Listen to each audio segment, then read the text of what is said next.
I acknowledge here the Additional Chief Secretary of the Department, Dheeraj Kumar, the many heads of departments of all the different verticals in the IT department, some of the other senior IAS officers in the room, all the innovators and learned people on the subject from whom we are to hear on the rest of the session, and all of you, ladies and gentlemen. There's a place when ministers should speak, and there's a place when they should listen.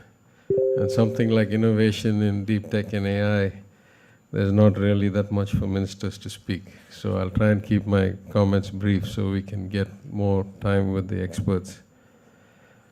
As the Secretary said, in some sense, this is the nth coming of AI, the third or the fourth. I remember Deep Blue, I remember the chatbots. I'm old enough to have seen many of these come and go. But what I think makes it different this time, other than the obvious results we see and the quality of the content generated through the generative AI, is that we have such vast amounts of data already available, at least in some languages in some countries, and the possibilities that that kind of data can be created and stored at relatively marginal cost of zero, and therefore that the available content for a machine to learn, for a program to learn, is infinite. Combined with the fact that these days access to really high levels of computing power is quite democratized through the cloud, and even startups for short periods of time can harness huge amounts of computing power at some reasonable cost. What would otherwise cost hundreds of millions of dollars to build regularly can be hired for an hour or a day. I think the combination of these has really unleashed the creativity and the whole approach to how machines and human beings interact.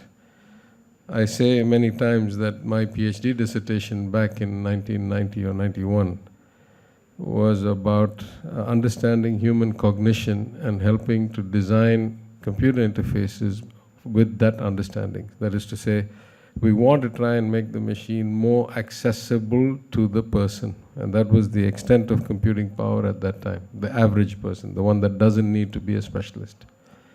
We have reached the other end of that spectrum today, where we are training the machines how to be like humans.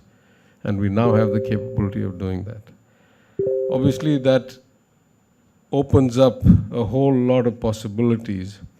And to touch upon briefly the nature of this double-edged kind of evolution. In job creation versus job destruction. I think clearly many jobs that were done by human beings will be much, much better and faster done and more reliably done by these machines. In my old industry of banking, the amount of work that was done post the mainframe processing of all the reported transactions that required hundreds of human beings to do, AI can probably eliminate all those jobs altogether. And yet, the creation of the content and the creation of the machine learning programming in English language, or in our case in Tamil language and in the regional languages, is going to create a whole lot of new jobs that we have not had before, and provide the possibility of even leapfrogging were we to have the right ecosystem to foster that kind of innovation.